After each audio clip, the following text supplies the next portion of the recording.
Good morning students. Previous lecture में हमने pure या इंट्रिंसिक सेमीकंडक्टर के बारे में जाना। हमने ये जाना कि जब प्योर सिलिकॉन या प्योर जर्मेनियम क्रिस्टल की यदि हम बात करें तो इन क्रिस्टल्स में एब्सोल्यूट जीरो टेम्परेचर पे यदि बात की जाए तो इसमें किसी भी प्रकार के फ्री चार्ज कैरियर्स ना ही इलेक्ट्रॉन के रूप में ना ही होल्स के रूप में पाए जाते हैं, जिसकी वजह से एब्सोल्यूट जीरो टेम्परेचर पर ये सेमीकंडक्टर्स जो हैं ये इंसुलेटर्स की तरह बिहेव करते हैं।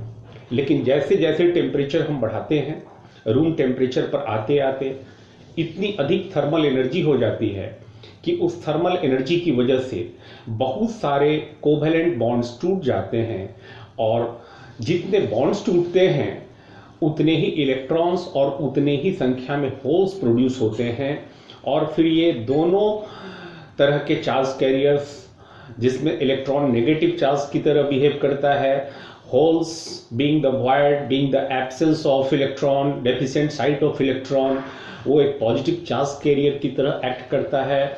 और फिर under the influence of an electric field, ये क्रिस्टल के क्रॉस यदि हम इलेक्ट्रिक फील्ड सेटअप कर दें कोई सेल बैटरी कनेक्ट करके या और किसी मीन्स से, तो ये इलेक्ट्रॉन्स और होल्स जो हैं अपोजिट डायरेक्शंस में मूव करने लगते हैं, जिसकी वजह से दो प्रकार का करंट फ्लो होता है सेमीकंडक्टर में, electronic current and hole current. और ये दोनों ही प्रकार के करंट जो हैं नेट करंट के लिए रिस्पॉन्सिबल होते हैं, क्योंकि दोनों के मूवमेंट की वजह से जो करंट का डायरेक्शन होता है वो सेम होता है, अलोंग द इलेक्ट्रिक फील्ड होता है, along the applied electric field। और नेट करंट जो है सेमीकंडक्टर में वो IE that is electronic current plus IH that is whole current, इन दोनों के सम के इक्वल होता है। इतनी बातें हमने लर्न करी और ये जाना कि number of holes and number of electrons दोनों इक्वल होते हैं इंट्रिंसिक सेमीकंडक्टर में, प्योर सेमीकंडक्टर में, ठीक है। और ये भी जाना हमने कि ये जो संख्या होती है इलेक्ट्रॉन्स या होल्स की इंट्रिंसिक सेमीकंडक्टर में, ये थर्मली जनरेटेड इलेक्ट्रॉन्स होते हैं, ये थर्मल एनर्जी की वजह से होती है और इसका कारण जो है रूम टेम्परेचर है और इसका कारण जो है थर्मल एनर्जी जो है उसकी वजह से जो कुछ बॉन्ड्स टूटते हैं वो है, ठीक है। अब ये जो इंट्रिंसिक सेमीकंडक्टर हैं इनमें जो चार्ज कैरियर्स की संख्या है, वैसे तो नंबर बताऊं तो आपको बहुत ज़्यादा लगेगा, 10⁻16 पर क्यूबिक मीटर के ऑर्डर की होती है, लेकिन ये संख्या भी कंडक्टिविटी के लिहाज से बहुत ही पुअर है। नतीजा कि इस प्रकार के सेमीकंडक्टर्स भी जो है प्योर फॉर्म में ये किसी यूजफुल डिवाइस बनाने के काम नहीं आते, जैसे डायोड्स ट्रांजिस्टर वगैरह बनाने के काम ये नहीं आते, ठीक है। तो नंबर ऑफ चार्ज कैरियर्स की कमी जो है वो इनकी कंडक्टिविटी को बहुत ज़्यादा सपोर्ट नहीं करती है। अगर हम कंडक्टिविटी को बेटर बनाना चाहते हैं, कंडक्टिविटी सेमीकंडक्टर्स की सिग्निफिकेंट चाहते हैं, कुछ यूज लैक अगर हम चाहते हैं कि इनकी कंडक्टिविटी बन जाए सेमीकंडक्टर्स की, तो हमें चार्ज कैरियर्स की संख्या को और अधिक बढ़ाने की ज़रूरत है, ठीक है। इसीलिए प्योर सेमीकंडक्टर्स जो हैं बहुत काम की चीज़ नहीं होते क्योंकि इनकी कंडक्टिविटी बहुत पुअर होती है। नंबर 1 ये हो गया। नंबर 2 ये है कि हमें कुछ यूजफुल डिवाइसेस बनाने के लिए इस बात की भी ज़रूरत है कि number of electrons number of holes से ज़्यादा हों या नंबर ऑफ होल्स जो है नंबर ऑफ इलेक्ट्रॉन्स से ज़्यादा हों। यानी कि यदि हम प्रीडोमिनेंट नंबर ऑफ इलेक्ट्रॉन्स या नंबर ऑफ होल्स चाहते हैं, ठीक है, हम चाहते हैं कि होल्स की संख्या पर जितना अधिक चाहें जितना कम चाहें कर सकें हम उसको, यानी कि होल्स इलेक्ट्रॉन की संख्या को एज इट इज रखते हुए होल्स की संख्या को घटाना बढ़ाना चाहें, होल्स की संख्या को एज इट इज रखते हुए इलेक्ट्रॉन्स की संख्या को कम ज़्यादा करना चाहें, या यानी कि प्रीडोमिनेंस चाहते हैं हम इलेक्ट्रॉन्स या होल्स की, ठीक है। तो ये काम प्योर सेमीकंडक्टर में पॉसिबल नहीं है जब तक कि इनमें हम कुछ रद्दोबदल, इनमें कुछ हम चेंजेस ना करें, चेंजेस ना लाएं। तो ये एक दूसरी मुश्किल है जो इसकी यूजफुलनेस को कम कर देता है प्योर सेमीकंडक्टर्स की। तीसरी मुश्किल ये है कि चूंकि ये जो भी चार्ज कैरियर्स थोड़े बहुत पाए जाते हैं इलेक्ट्रॉन्स और होल्स के रूप में, इन पर सारा कंट्रोल टेम्परेचर का है, थर्मल एनर्जी के कारण इनका प्रोडक्शन हुआ है। इसीलिए कोई यूजफुल डिवाइस हम बनाने की कोशिश करें, उसमें हम इनकी संख्या को घटाना बढ़ाना चाहें तो हम क्या टेम्परेचर को बढ़ाएंगे घटाएंगे? नहीं, ये इम्प्रैक्टिकल बात है। यानी कि ये जो थर्मल कॉज है इन चार्ज कैरियर्स के प्रोडक्शन का, ये जो है ये चार्ज की संख्या को कम ज़्यादा करने में फ्लेक्सिबिलिटी नहीं देता है। और टेम्परेचर हम बार बार चेंज नहीं कर सकते हम, अगर हम इनको इनमें चार्ज की संख्या को घटाना बढ़ाना चाहते हैं तो it would not be possible to fluctuate the temperature, to vary the temperature when we make an useful device using semiconductor. तो ये तीन मुश्किलें आती हैं इंट्रिंसिक सेमीकंडक्टर के डायरेक्ट इस्तेमाल में। पहला क्या कि इनमें नंबर डेंसिटी चार्ज कैरियर्स की कम होती है जिसकी वजह से इनकी कंडक्टिविटी पुअर होती है। दूसरी मुश्किल ये है कि हम प्रीडोमिनेंट होल्स या प्रीडोमिनेंट नंबर ऑफ इलेक्ट्रॉन्स चाहते हैं तो ये फ्लेक्सिबिलिटी नहीं है। तीसरी, इन चार्ज कैरियर्स की संख्या पर हमारा नियंत्रण नहीं है, चूंकि ये टेम्परेचर से कंट्रोल होते हैं। और कोई यूजफुल डिवाइस जो है जब बनाएंगे हम और उसमें नंबर ऑफ चार्ज कैरियर्स को कम ज़्यादा करना चाहें तो ये इम्प्रैक्टिकल बात है कि हम टेम्परेचर को घटाते बढ़ाते रहें। ठीक है, तो इस प्रकार की भी फ्लेक्सिबिलिटी जो है नहीं मिल पाती है चार्ज कैरियर्स की संख्या को कंट्रोल करने में जब हम प्योर सेमीकंडक्टर का इस्तेमाल करते हैं। तो इसीलिए हमें कुछ ऐसा करना होगा इस प्योर इंट्रिंसिक सेमीकंडक्टर में जिससे कि ये तीनों मुश्किलें जो है, तीनों मुश्किलों से हमें निजात मिल जाए। तो ऐसा करने के लिए हमें इस सेमीकंडक्टर को प्योर नहीं रखना होगा। हमें क्या करना है, इंट्रिंसिक सेमीकंडक्टर के अंदर बाहर से फॉरेन इम्प्योरिटी एटम्स को बहुत थोड़ी मात्रा में इनमें ऐड करके इनको इम्प्योर बनाने की जरूरत है। और तब जो सेमीकंडक्टर बनता है वो एक्सट्रिंसिक सेमीकंडक्टर कहलाता है। और एक बार जब हम कुछ बहुत ही स्मॉल अमाउंट में जानबूझ करके एक certain type of impurity atoms की जब हम डोपिंग कर देते हैं सिलिकॉन और जर्मेनियम लाइक क्रिस्टल्स के अंदर, जैसे पेंटावैलेंट एटम्स की हम इम्प्योरिटी की डोपिंग कर दें 1 ppm 2 ppm इतने स्मॉल अमाउंट में, तो ये पाया गया है कि इन सेमीकंडक्टर्स की कंडक्टिविटी कई गुनी बढ़ जाती है और ये हमारे काम की चीज बन जाती है। वैसे ही हम ट्राईवैलेंट इम्प्योरिटी एटम्स की भी हम डोपिंग कर सकते हैं, जैसे एल्यूमिनियम हुआ, बोरोन हुआ, इंडियम हुआ। ये वो एलिमेंट्स हैं जो ट्राईवैलेंट एटम्स हैं जिनकी डोपिंग करी जाती है सिलिकॉन या जर्मेनियम क्रिस्टल के साथ। उसके कारण भी एक अलग प्रकार के सेमीकंडक्टर्स बनते हैं जो एक्सट्रिंसिक टाइप के होते हैं।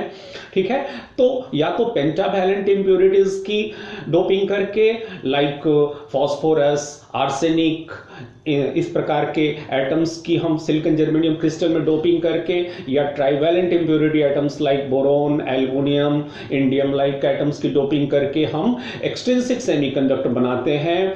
और इनकी डोपिंग जो है यानी कि इनकी जो मिलावटखोरी जो करी जाती है प्योर सिलिकॉन जर्मेनियम क्रिस्टल में बहुत ही स्मॉल अमाउंट में करी जाती है। मैंने बताया कि 1 ppm के आसपास, उससे भी कम, इतनी स्मॉल अमाउंट में डोपिंग कर दी जाती है।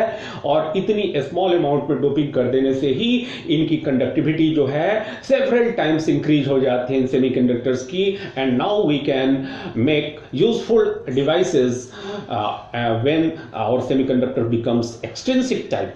ठीक है, तो अब हम आज एक्सट्रिंसिक सेमीकंडक्टर के बारे में जानेंगे, यानी कि ऐसा सेमीकंडक्टर जो इम्प्योर है, ऐसा सेमीकंडक्टर जिसमें फॉरेन इम्प्योरिटीज लाइक पेंटावैलेंट या ट्राईवैलेंट एटम्स की डोपिंग की गई है। हाँ, डोपिंग क्या होता है ये जान लो। डोपिंग मतलब मिलावट, डोपिंग मतलब किसी foreign impurity atoms like pentavalent या ट्राईवैलेंट इम्प्योरिटी एटम्स की वेरी स्मॉल अमाउंट में in pure semiconductor crystals silicon germanium के अंदर थोड़ी सी इंटरमिक्सिंग कर दी जाए। बात समझ रहे हो ना? तो इसी प्रोसेस को हम डोपिंग कहते हैं। और डोपिंग कराने के बाद जो सेमीकंडक्टर बनता है वो डोप सेमीकंडक्टर, वो क्या होता है, एक्सट्रिंसिक सेमीकंडक्टर होता है, वो इम्प्योर होता है। और इसी की मदद से हम कुछ useful devices like diodes, transistors, IC integrated circuit, इन सबको हम बना पाते हैं और इनको मैन्युफैक्चर कर पाते हैं। ठीक है, तो अब हम लोग एक्सट्रिंसिक सेमीकंडक्टर्स के बारे में जानेंगे। ठीक है। तो एक्सट्रिंसिक सेमीकंडक्टर में जो है हम प्योर सेमीकंडक्टर क्रिस्टल में, जर्मेनियम सिलिकॉन में हम या तो पेंटावैलेंट इम्प्योरिटी एटम्स, कौन कौन से, जैसे कि आर्सेनिक हुआ, एंटीमोनी हुआ और फास्फोरस हुआ, इनकी जनरली हम क्या करते हैं, डोपिंग करते हैं। ये वो एलिमेंट्स हैं जो पेंटावैलेंट इम्प्योरिटी एटम्स हैं, ठीक है। इनकी डोपिंग करी जाती है और इनकी डोपिंग करने से, ध्यान देना, प्योर सेमीकंडक्टर जो सिलिकॉन जर्मेनियम है ये टेट्रावैलेंट होते हैं और इनमें जब हम पेंटावैलेंट इम्प्योरिटी एटम्स की डोपिंग करते हैं तो एक प्रकार का जो एक्सट्रिंसिक सेमीकंडक्टर फॉर्म होता है वो एन टाइप सेमीकंडक्टर कहलाता है और जानेंगे हम लोग कि इसकी विशेषता क्या है। तो उसको एन टाइप सेमीकंडक्टर कहते हैं। तो एक्सट्रिंसिक सेमीकंडक्टर्स भी दो प्रकार के होते हैं, एक N type semiconductor, N type, ठीक है, और दूसरा पी टाइप सेमीकंडक्टर होता है, ठीक है। तो एन टाइप सेमीकंडक्टर्स कैसे बनाए जाते हैं, तो एक्सट्रिंसिक सेमीकंडक्टर में यदि उसको एन टाइप बनाना है तो प्योर सेमीकंडक्टर क्रिस्टल में पेंटावैलेंट इम्प्योरिटी एटम्स की हम डोपिंग करते हैं, ठीक है। डोपिंग कैसे करते हैं ये भी जानेंगे हम लोग, लेकिन फिलहाल एन टाइप कैसे बनाया जाता है आप ये समझ गए होंगे। पी टाइप सेमीकंडक्टर बनाने के लिए प्योर सिलिकॉन या जर्मेनियम क्रिस्टल के अंदर हम बहुत स्मॉल अमाउंट में ट्राइवैलेंट इम्प्योरिटी एटम्स की, जैसे कि एल्यूमिनियम हुआ, बोरोन हुआ, इंडियम हुआ, इनकी वेरियस स्मॉल अमाउंट में हम बाहर से इंटरमिक्सिंग कर देते हैं, डोपिंग कर देते हैं। तब जो दूसरे प्रकार का सेमीकंडक्टर बनता है वो पी टाइप होता है। हम देखेंगे कि एन टाइप सेमीकंडक्टर्स में प्रीडोमिनेंट इलेक्ट्रॉन्स होते हैं, यानी कि नंबर ऑफ इलेक्ट्रॉन्स जो है नंबर ऑफ होल्स के मुकाबले बहुत ज्यादा होते हैं, और पी टाइप सेमीकंडक्टर में नंबर ऑफ होल्स जो है number of electrons, free electrons के मुकाबले बहुत ज्यादा होते हैं। तो इस तरह से ये दो प्रकार के सेमीकंडक्टर बना करके हम इन सेमीकंडक्टर्स के अंदर नंबर ऑफ इलेक्ट्रॉन्स और होल्स की संख्या को कम ज्यादा कर सकते हैं एक दूसरे के रिस्पेक्ट में, यानी कि predominant number of electrons and number of holes वाली बात जो है इन सेमीकंडक्टर्स में लागू होती है और ये जो है बड़े काम की चीज होती है। इसके बाद हम पीएन जंक्शन जैसा कुछ बना सकते हैं और वो पीएन जंक्शन जब हम लोग पढ़ेंगे तो जानेंगे कि वो कैसे जो है एक खास तरह का डायोड जिसकी मदद से हम रेक्टिफायर बना सकते हैं, वोल्टेज रेगुलेटर के रूप में जिन्हें डायोड जैसा डायोड बना सकते हैं, और भी बहुत सारी चीजें हम लोग जानेंगे। लेकिन सबसे पहले कि एन टाइप और पी टाइप सेमीकंडक्टर्स कैसे बनते हैं ये तो आप समझ गए। अब डोपिंग की कैसे जाती है ये जरा जान लो। तो डोपिंग करने के दो तीन तरीके हैं। पहला तरीका तो ये है कि ये जो प्योर सेमीकंडक्टर क्रिस्टल है उसके मोल्टेन स्टेज में, जब वो प्योर सेमीकंडक्टर क्रिस्टल हमारा मोल्टेन स्टेज में है तो उसमें वेरी स्मॉल अमाउंट में हम क्या करें, ये एन टाइप या पी टाइप बनाने के लिए ट्राइवैलेंट इंप्योरिटी एटम्स की या पेंटावैलेंट इंप्योरिटी एटम्स की, जिस टाइप का भी एक्सट्रिंसिक सेमीकंडक्टर बनाया जाना है उस मोल्टेन स्टेज में प्योर सेमीकंडक्टर के हम क्या करते हैं, बहुत स्मॉल अमाउंट में, और वो स्मॉल अमाउंट हम जितना भी चाहें उसको कम कर सकते हैं, जितना चाहें बढ़ा सकते हैं, वो हमारे नियंत्रण में होगा। और उस तरह की एटम्स की यानी पेंटावैलेंट या ट्राइवैलेंट इंप्योरिटी एटम्स की उस स्मॉल अमाउंट में हम क्या कर देते हैं, वोल्टेज स्टेज ऑफ सेमीकंडक्टर में मिला देते हैं, ठीक है। एक तरीका तो ये है। दूसरा तरीका ये है कि हम उस क्रिस्टल को, प्योर सेमीकंडक्टर क्रिस्टल को हम ऐसे एनवायरनमेंट में हीट अप करें जिस एनवायरनमेंट में डोपेंट एटम्स की मौजूदगी है, यानी कि ट्राइवैलेंट इंप्योरिटी एटम्स की मौजूदगी है यदि हमें पी टाइप बनाना है। अगर हमें पेंटावैलेंट एटम्स के डोपिंग करानी है, यदि हमें एन टाइप बनाना है, तो हम उस एटमॉस्फेयर में जो है क्या कहते हैं, वो पेंटावैलेंट इंप्योरिटी एटम्स जो हैं वो उसमें एटमॉस्फेयर में छोड़ देते हैं, और उस एटमॉस्फेयर में इस प्योर सेमीकंडक्टर क्रिस्टल को जब हम हीटअप करते हैं तो एटमॉस्फेयर में मौजूद वो जो पेंटावैलेंट या ट्राइवैलेंट इंप्योरिटी एटम्स है वो आकर के जगह जगह जो है बहुत जगह क्रिस्टल के अंदर अपनी पोजीशन बना लेते हैं, और इस तरह से जो है ये दूसरा तरीका हुआ हमें एक्सट्रिंसिक सेमीकंडक्टर बनाने का। एक तीसरा तरीका ये है कि ट्राइवैलेंट या पेंटावैलेंट इंप्योरिटी एटम्स से हम क्या करें कि उनसे in pure semiconductor crystals, silicon germanium crystals की बम्बार्डिंग कराएं। तो जब बम्बार्डिंग कराई जाएगी तो इनके अंदर मौजूद जो सिलिकॉन एटम्स या जर्मेनियम एटम्स हैं बहुत जगह से रिप्लेस हो जाएंगे, उनकी जगह वो पेंटावैलेंट इंप्योरिटी एटम्स या ट्राइवैलेंट इंप्योरिटी एटम्स अपनी जगह बना लेंगे, और इस तरह से जो है हम डोपिंग कर सकते हैं। तो ये तीन तरीके हुए। अब रही बात कि ये एन टाइप सेमीकंडक्टर की सबसे पहले बात करने जा रहे हैं। तो एन टाइप सेमीकंडक्टर बनाने के लिए हमें क्या करना होगा, पेंटावैलेंट इंप्योरिटी एटम से डोपिंग करानी होगी वेरी स्मॉल अमाउंट में in pure semiconductor crystal silicon germanium के अंदर में। ठीक है, तो देखते हैं कि ऐसा करने से क्या होगा। जब हम पेंटावैलेंट इंप्योरिटी एटम से प्योर सेमीकंडक्टर क्रिस्टल की डोपिंग कराएंगे, प्योर सिलिकॉन क्रिस्टल में जब हम डोपिंग करेंगे, तब जो एन टाइप सेमीकंडक्टर बनेगा, N type extrinsic semiconductor form होगा। तो देखो उस दिन वाला ही डायग्राम है, इसको मैं बहुत जगह कुछ मिटा दूं।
ये प्योर सेमीकंडक्टर क्रिस्टल है। इसमें जब हम पेंटावैलेंट इंप्योरिटी एटम से डोपिंग करेंगे, चाहे तीनों में से कोई भी मेथड इख्तियार करें हम, जैसे मान लो कि फास्फोरस से ही डोपिंग करा रहे हैं, फास्फोरस से बम्बार्डिंग करा रहे हैं फास्फोरस के एटम से, तो क्या होगा कि इस प्योर सेमीकंडक्टर क्रिस्टल के अंदर जो फास्फोरस के एटम्स जो हैं, चूंकि बहुत थोड़ी मात्रा में हम डोपिंग करा रहे हैं, तो बहुत सारे एटम्स को फास्फोरस जो है, फास्फोरस एटम सिलिकॉन के बहुत सारे एटम्स को रिप्लेस कर देंगे, उनसे कोलाइड होकर के उनको हटा करके अपने को वहां पर एस्टेब्लिश कर देंगे। तो मान लो कि यहां पर एक फास्फोरस का एटम आकर के एस्टेब्लिश हो गया, सभी जगह नहीं होगा, कहीं कहीं होगा, क्योंकि वेरी स्मॉल अमाउंट में डोपिंग कराई जा रही है। तो मान लो कि एक फास्फोरस एटम यहां आकर के एडजस्ट हो गया, उसने यहां के सिलिकॉन एटम को रिप्लेस कर दिया, ठीक है, और खुद को यहां पर एस्टेब्लिश कर लिया। तो ये तो तुम जानते हो कि फास्फोरस चूंकि पेंटावैलेंट है, तो इसके आउटर मोस्ट ऑर्बिट पे 5 इलेक्ट्रॉन होंगे, तो 4 इलेक्ट्रॉन्स के साथ तो इसकी शेयरिंग हो गई अगल बगल में, ठीक है। वो जो 5वां इलेक्ट्रॉन है वो कोई एटम छोड़कर जाएगा तो नहीं, ये फास्फोरस के साथ ही एसोसिएटेड रहेगा। उस 5वें इलेक्ट्रॉन को मैं यहां पर दिखा रहा हूं, ये है वो 5th इलेक्ट्रॉन, फास्फोरस का 5th इलेक्ट्रॉन यहां पर है। 4 इलेक्ट्रॉन जो है नेबरिंग सिलिकॉन एटम्स के साथ वो शेयरिंग कर चुके हैं। अब ये 5वां इलेक्ट्रॉन जो है, इसकी कहानी समझते हैं कि क्या होता है। तो ये इलेक्ट्रॉन जो है जब बाहर था, यानी कि जब बिल्कुल फास्फोरस के एनवायरनमेंट में था, बिल्कुल एटमॉस्फेयर में था, फास्फोरस सब हुआ करते थे, तो 5 इलेक्ट्रॉन्स जो हैं फास्फोरस के एटम के न्यूक्लियस के द्वारा इक्वल फोर्स से बंधे हुए थे, ठीक है, स्ट्रांगली बंधे हुए थे, ठीक है। लेकिन जब ये फास्फोरस जो है इंप्लांट कर दिया जाता है सिलिकॉन क्रिस्टल के अंदर, तो एनवायरनमेंट चेंज हो गया। एनवायरनमेंट चेंज होने की वजह से क्या चेंज हो गया, डाई इलेक्ट्रिक कांस्टेंट की वैल्यू चेंज हो गई। जब वातावरण बदल गया, अब फास्फोरस किस वातावरण में है, पहले एटमॉस्फेयर में था या वैक्यूम में था, अब जो है सिलिकॉन चारों ओर मौजूद है। तो ऐसे एनवायरनमेंट में है जिसकी डाइलेक्ट्रिक कांस्टेंट 12 होती है। सिलिकॉन की डाइलेक्ट्रिक कांस्टेंट यानी जिसको रिलेटिव परमिटिविटी कहते हैं, वो 12 होती है। तो नतीजा ये होता है कि फास्फोरस की जो आउटर मोस्ट ऑर्बिट में ये जो सभी 5 इलेक्ट्रॉन्स थे, तो उनका जो न्यूक्लियस के साथ लगने वाला जो फोर्स ऑफ अट्रैक्शन होता है, इलेक्ट्रोस्टैटिक फोर्स ऑफ अट्रैक्शन, कितना होता है वो फोर्स, उसके फॉर्मूला क्या, 1/4πε0। और न्यूक्लियस जो भी है, न्यूक्लियस की चार्ज वैल्यू मान लो कि एटॉमिक नंबर Z है, तो Ze + Ze इनटू जो इलेक्ट्रॉन है आउटर मोस्ट ऑर्बिट के अपॉन आर स्क्वायर ये हुआ करता था अगर जो है न्यूक्लियस से आर मीटर की दूरी पर ये इलेक्ट्रॉन्स मौजूद हैं ऑर्बिट पे घूम रहे हैं। तो जब ये मतलब स्पेस में था, फ्री स्पेस में, जहां बिल्कुल वैक्यूम में जब हुआ करता था फॉस्फोरस एटम, ठीक है, तब तो उसके प्रत्येक आउटर मोस्ट ऑर्बिट के इलेक्ट्रॉन्स पर जो फोर्स ऑफ अट्रैक्शन लग रहा था by the nucleus of the phosphorus atom, ठीक है, वो इतना एक्ट कर रहा था। लेकिन होता क्या है कि अब जबकि वही फॉस्फोरस एटम जो है सिलिकॉन के एनवायरनमेंट में आ गया, जिसकी डाइलेक्ट्रिक कांस्टेंट जो है या रिलेटिव परमिटिविटी 12 होती है, तो यहां एप्सिलॉन नॉट नहीं रहेगा, epsilon naught into epsilon R वाला टर्म आ जाएगा जिसकी वैल्यू 12 होती है। तो ये बता फोर्स ऑफ अट्रैक्शन कम हो गया कि नहीं? ये जो इलेक्ट्रॉन और फास्फोरस की न्यूक्लियस के बीच जो लगने वाला फोर्स ऑफ अट्रैक्शन वो पुअर हो जाता है, क्योंकि डिनोमिनेटर बढ़ गया तो पूरी रेशियो क्या हो जाएगी? कम हो जाएगी, जिसकी वजह से वो जो फिफ्थ इलेक्ट्रॉन है वो रहेगा तो फास्फोरस के ही साथ जुड़ा रहेगा, लेकिन वो बहुत कम फोर्स से जुड़ा रहेगा, उसके लिए फोर्स ऑफ अट्रैक्शन जो होगा वो वेरी पुअर होगा।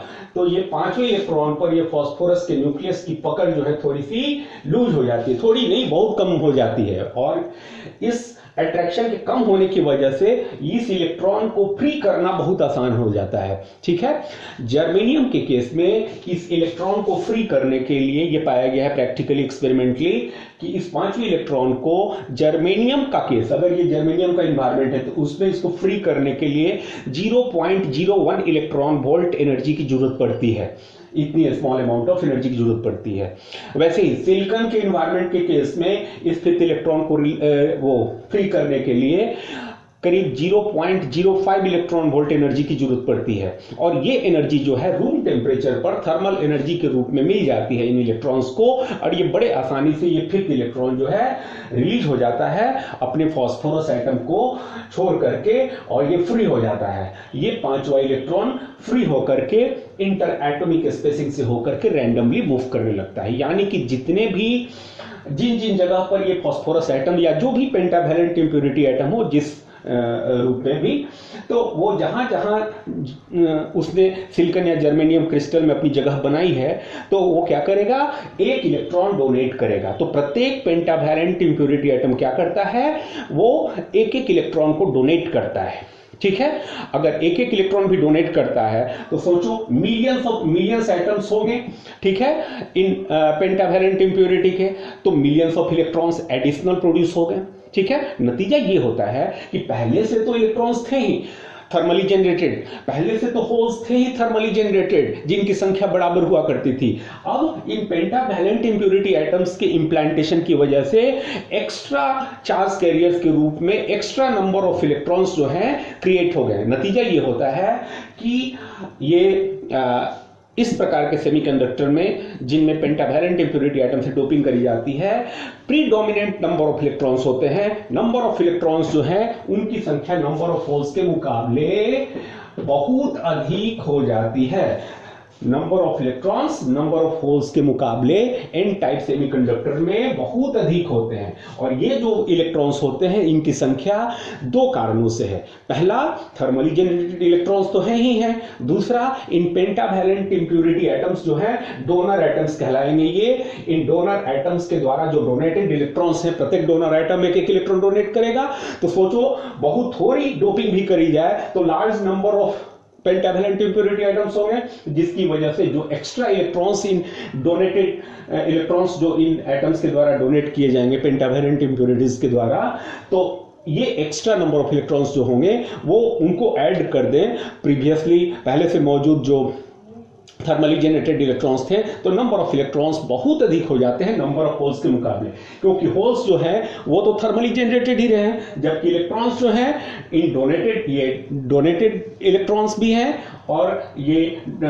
थर्मली जनरेटेड भी हैं, इसीलिए number of electrons number of holes के मुकाबले अधिक होते हैं। और चूंकि इलेक्ट्रॉन्स नेगेटिव चार्ज पार्टिकल है, ठीक है, और इसकी संख्या ज्यादा होती है होल्स पॉजिटिव चार्ज कैरियर्स के मुकाबले, इसीलिए इसको एन टाइप सेमीकंडक्टर कहते हैं, एन यानी कि नेगेटिव। ठीक है, अब इस तरह के जो सेमीकंडक्टर्स हैं इनका सिंबॉलिक रिप्रेजेंटेशन ऐसा होता है, इनको सिंबॉलिकली ऐसे शो किया जाता है। Symbol use for N type semiconductor. तो तुम जानते हो कि जितने डोनेटेड एटम्स हैं, जितने डोनर एटम्स हैं, वो सब एक एक इलेक्ट्रॉन डोनेट करेंगे, और डोनेट करने के बाद ये इस पर एक positive charge carrier positive charge develop हो जाएगा। अरे 5 इलेक्ट्रॉन थे इसके आउटर मोस्ट ऑर्बिट में, ये न्यूट्रल था। एक इलेक्ट्रॉन जब डोनेट कर देगा तो इसके ऊपर एक प्लस इलेक्ट्रॉन के बराबर प्लस ई चार्ज डेवलप हो गया, तो प्रत्येक डोनर एटम के ऊपर एक पॉजिटिव चार्ज डेवलप हो जाता है, एक इलेक्ट्रॉन की एब्सेंस हो जाती है। और ऐसे कई साइट्स हैं इस क्रिस्टल के अंदर, तो हम इसको सिंबॉलिकली ऐसे दिखाते हैं। मान लो ये सब डोनर एटम्स को रिप्रेजेंट कर रहे हैं, ये जो स्फीयर्स हैं ये डोनर एटम्स को रिप्रेजेंट कर रहे हैं। तो प्रत्येक डोनर एटम जो है पॉजिटिवली चार्ज हुआ पड़ा है, ठीक है, क्योंकि सबने एक एक इलेक्ट्रॉन डोनेट किए हैं, और इसके द्वारा डोनेटेड इलेक्ट्रॉन को हम इसके साथ एसोसिएटेड ऐसे दिखाते हैं। और ये जो है सिंबल है एन टाइप सेमीकंडक्टर का, symbol of N type semiconductor का ये सिंबॉलिक रिप्रेजेंटेशन है। समझ में आ रही बात? ठीक है। इसमें एक बड़ा इंपॉर्टेंट क्वेश्चन पूछा जाता है आपसे, बड़ा ही कंसेप्चुअल क्वेश्चन, कि जब हम एन टाइप सेमीकंडक्टर बना देते हैं तो इस सेमीकंडक्टर का जो इस सेमीकंडक्टर पर नेट इफेक्टिव चार्ज कितना होगा, कि कुछ पॉजिटिव चार्ज हो गया या नेगेटिवली चार्ज हो गया। ये सेमीकंडक्टर जो है, क्वेश्चन समझ लो, जब एन टाइप सेमीकंडक्टर बन जाता है तो ये N type semiconductor negatively charge होता है या पॉजिटिवली चार्ज होता है। तो एक बात जान लो, पहले से जो सिलिकॉन एटम्स थे वो सब के सब जो हैं वो न्यूट्रल थे, ठीक है, पूरी क्रिस्टल ही न्यूट्रलिटी मेंटेन किए हुए थे। बाहर से जो एटम्स आए हैं उनमें भी इलेक्ट्रॉन्स और प्रोटॉन्स की संख्या बराबर है, तो वो भी पहले से इलेक्ट्रिकली न्यूट्रल है। तो इलेक्ट्रिकली न्यूट्रल में जब इलेक्ट्रिकली न्यूट्रल को मिक्स किया जाएगा तो भले ही तुमको extra number of charge carriers के रूप में प्रीडोमिनेंट इलेक्ट्रॉन्स दिख रहे हैं, लेकिन चूंकि न्यूट्रल में न्यूट्रल की मिक्सिंग हुई है, कोई ओवरऑल क्रिस्टल में किसी भी प्रकार का एक्सेस ऑफ इलेक्ट्रॉन नहीं है या कोई एक्सेस ऑफ प्रोटॉन्स नहीं है, इसीलिए नंबर ऑफ इलेक्ट्रॉन्स और प्रोटॉन्स की संख्या इसमें बराबर ही है पूरे क्रिस्टल में, even after doping, even after implantation of pentavalent impurity atoms. इसीलिए भले ही प्रीडोमिनेंट नंबर ऑफ इलेक्ट्रॉन्स हैं, भले ही Ni much more in comparison to NH है, ठीक है, लेकिन ऐसा मत सोचना कि इस पर किसी भी प्रकार का पूरे क्रिस्टल के ऊपर कोई नेट इफेक्टिव नेगेटिव चार्ज जो है डेवलप किया है। ये अभी भी न्यूट्रल है। तो नेट चार्ज कितना होता है एन टाइप सेमीकंडक्टर पर? 0, ठीक है, कोई नेट नेगेटिव चार्ज नहीं, ऐसा मत सोचना। तो ये क्वेश्चन बहुत इंपॉर्टेंट पूछा जाता है। अब बात कर लेते हैं कि पी टाइप सेमीकंडक्टर में क्या होता है। तो जाहिर सी बात है इसमें ट्राइवैलेंट इंप्योरिटी एटम से डोपिंग कराते हैं, और नाम मैंने बता दिया आपको, वो है इंडियम और एल्युमिनियम, बोरॉन, इन्हीं से ज्यादातर डोपिंग करी जाती है। तो इनसे जब डोपिंग करी जाएगी तो होगा क्या कि जो ट्राइवैलेंट एटम्स है वो आकर के यहां जगह बनाएंगे अपनी। मैं ये नहीं करूं कि यहीं पे बहुत सारी जगह पर क्या होंगे, ट्राइवैलेंट इंप्योरिटी एटम्स इन सिलिकॉन एटम्स को रिप्लेस करके अपने को एस्टैब्लिश कर लेंगे। तो सपोज करो कि एल्युमिनियम से डोपिंग कराई गई है, तो एक एल्युमिनियम एटम ने आकर यहां सिलिकॉन के एक एटम को रिप्लेस करके उसकी जगह पर अपने को एडजस्ट कर लिया। जब एडजस्ट कर लिया इसने, तो इसके आउटर मोस्ट ऑर्बिट में तो सिर्फ 3 ही इलेक्ट्रॉन है। तो क्या होगा कि 3 इलेक्ट्रॉन ये शेयर कर सकता है, और एक इलेक्ट्रॉन जो है इसके पास है ही नहीं, तो यानी कि एक वैकेंसी जैसी यहां पर क्रिएटेड रहेगी। एक इलेक्ट्रॉन का यहां पर इंतजार है, ठीक है, यहां पर एक इलेक्ट्रॉन क्या हो गया, एक इलेक्ट्रॉन डेफिशिएंट साइट क्रिएट हो गया यहां पर, या यूं कहो कि एक होल जैसा क्रिएट हो गया है। तो यहां पर एक इलेक्ट्रॉन की कमी है, ठीक है, बगल में एक सिलिकॉन का बॉन्ड पूरा नहीं हो पाया है, नतीजा कि यहां पर एक इलेक्ट्रॉन डेफिशिएंट साइट, जिसको आप होल भी कह सकते हो, हालांकि होल तब फॉर्म होगा जब एक इलेक्ट्रॉन कहीं और से आकर यहां पर अपनी को एडजस्ट करे। तो ये जो है एक इलेक्ट्रॉन डेफिशिएंट साइट क्रिएट कर दिया इस एल्युमिनियम में। तो जहां जहां एल्युमिनियम या जो भी ट्राइवैलेंट इंप्योरिटी एटम है जहां जहां अपने को एडजस्ट करेगा, वहां वहां उन लोकेशंस पे क्या होगा, एक इलेक्ट्रॉन डेफिशिएंट साइट क्रिएट हो जाएगा, ठीक है। और आगे क्या होगा कि इसके नेबरहुड में कोई इलेक्ट्रॉन यदि है तो वो बड़ी आसानी से इन इस होल में, इस इलेक्ट्रॉन डेफिशिएंट साइट पर आकर के अपने को एडजस्ट कर लेता है। तो बाहर से अगल बगल के किसी नेबरिंग इलेक्ट्रॉन के द्वारा जब ये वैकेंसी फुलफिल कर दी जाती है तो यहां तो इलेक्ट्रॉन आ गया, तो ये इलेक्ट्रॉन क्या हुआ, एल्यूमिनियम के लिए एक्सेस इलेक्ट्रॉन हो गया। तो इसकी वजह से क्या होता है कि जहां जहां ट्राइवैलेंट इंप्योरिटी आइटम्स हैं, जिनको हम एक्सेप्टर एटम भी कहते हैं, क्यों समझ लो, इस वैकेंसी ने, इस इलेक्ट्रॉन डेफिशिएंट साइट ने किया कि किसी नेबरिंग इलेक्ट्रॉन को पुल करके और एक्सेप्ट कर लिया तो ये नेगेटिवली चार्ज हो जाएगा। जहां जहां ट्राइवैलेंट इंप्योरिटी एटम होंगे सब जगह नेगेटिव चार्ज वाली सिचुएशन बन जाएगी। तो ये सभी साइट्स जो हैं ये क्या करेंगे, इलेक्ट्रॉन रिच साइट्स हो जाएंगे, यहाँ इलेक्ट्रॉन्स एक्सेस में हो जाएंगे। और यहाँ पर अब देखो, जहां से इलेक्ट्रॉन डिटैच हुआ है, डिटैच होकर के यहाँ आया है तो होल यहाँ पर फॉर्म हो गया, तो यहाँ एक होल हो गया। ठीक है, तो ऐसी स्थिति बनेगी जहां जहां ये ट्राइवैलेंट इंप्योरिटी एटम्स हैं। तो इन प्रत्येक ट्राइवैलेंट इंप्योरिटी एटम्स को हम एक्सेप्टर इंप्योरिटी एटम भी कहते हैं, क्योंकि ये नेबरहुड से एक इलेक्ट्रॉन को एक्सेप्ट करने का काम करते हैं और इलेक्ट्रॉन एक्सेप्ट करते ही ये नेगेटिवली चार्ज हो जाते हैं, एक एक्सेस ऑफ इलेक्ट्रॉन यहाँ हो जाता है। और जहां से इलेक्ट्रॉन डिटैच होकर के यहाँ आया होता है इस इलेक्ट्रॉन डेफिशिएंट साइट पर, वहां पर इलेक्ट्रॉन की डेफिशिएंसी हो जाती है और वहां जो है होल का क्रिएशन हो जाता है। तो प्रत्येक ट्राइवैलेंट इंप्योरिटी एटम क्या होगा कि एक एक होल प्रोड्यूस करने का काम करता है। मान लो कि 10,000 एल्यूमिनियम एटम से डोपिंग हो गई इसकी, तो 10,000 होल्स एक्स्ट्रा प्रोड्यूस हो जाएंगे और 10,000 एल्यूमिनियम एटम्स जो है नेगेटिवली चार्ज हो जाएंगे एक एक इलेक्ट्रॉन को एक्सेप्ट करके। इसीलिए इसमें जो चार्ज कैरियर्स हैं वो समझते हैं, इसमें होल्स की संख्या क्या हो गई, इलेक्ट्रॉन की संख्या के मुकाबले ज्यादा हो गई। क्यों? क्योंकि जितने भी ट्राइवैलेंट इंप्योरिटी आइटम्स थे सब ने क्या किया, एक एक होल क्रिएट किया, यानी एक एक पॉजिटिव चार्ज कैरियर क्रिएट किया in the form of holes. तो यहां पर नंबर ऑफ होल्स जो है ये पी टाइप सेमीकंडक्टर कहलाएगा। इसमें नंबर ऑफ होल्स जो है नंबर ऑफ इलेक्ट्रॉन्स के मुकाबले सेवरल टाइम्स अधिक हो जाएंगे। यहां नंबर ऑफ होल्स जो है वो थर्मली जनरेटेड होल्स भी हैं, थर्मल जनरेशन के कारण भी हैं, और इन ट्राइवैलेंट इंप्योरिटी एटम्स के द्वारा जो प्रोड्यूस्ड होल्स हैं वो भी है। तो होल्स के कारण जो है यहां पर दो हैं, थर्मल जनरेशन और दूसरा ट्राइवैलेंट इंप्योरिटी एटम्स की प्रेजेंस। ठीक है, इसीलिए नंबर ऑफ होल्स बहुत ज्यादा होती है। और नंबर ऑफ इलेक्ट्रॉन्स वही हैं जो थर्मली जनरेटेड थे, तो इसीलिए इलेक्ट्रॉन्स की संख्या तो थर्मली जनरेटेड इलेक्ट्रॉन्स की संख्या के बराबर ही रह गई, जबकि होल्स की संख्या जो है दो कारणों से हो गई, जिसके कारण NH जो है Ne के मुकाबले कई गुना ज्यादा हो गया, यानी कि ये प्रीडोमिनेंट होल वाला एग्जाम्पल हो गया। और इसलिए ये पी टाइप सेमीकंडक्टर कहलाता है, क्योंकि इसमें पॉजिटिव चार्ज कैरियर्स जो हैं होल्स के रूप में नेगेटिव चार्ज कैरियर्स इलेक्ट्रॉन्स की संख्या के मुकाबले डोमिनेट कर रहे हैं, अधिक हैं, इसीलिए जो है ये पी टाइप कहलाता है। पी यानी पॉजिटिव, क्योंकि पॉजिटिव चार्ज कैरियर होल्स के रूप में ज्यादा है, तो पी टाइप सेमीकंडक्टर ये हो गया।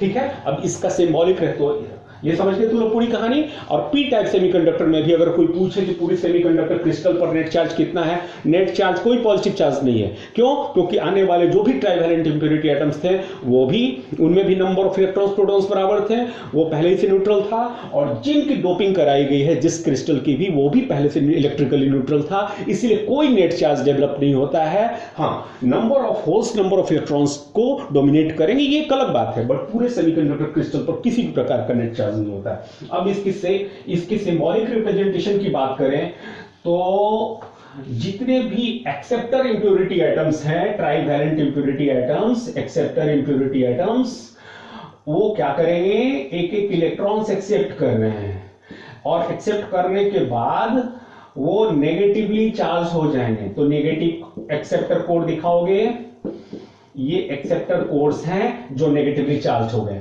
और ऐसा होने के साथ ही क्या हुआ, बगल में एक होल जनरेट हो गया है। तो एसोसिएटेड होल्स को आप ऐसे दिखाओगे, and this will become the symbolic representation of P type semiconductor. तो पी टाइप सेमीकंडक्टर को सिंबॉलिकली हम ऐसे दिखाएंगे। तो ये रही बात आपकी N type and P type semiconductor की। तो इन दोनों प्रकार के एक्सट्रिंसिक सेमीकंडक्टर्स जो हैं ये बड़े काम की चीज है।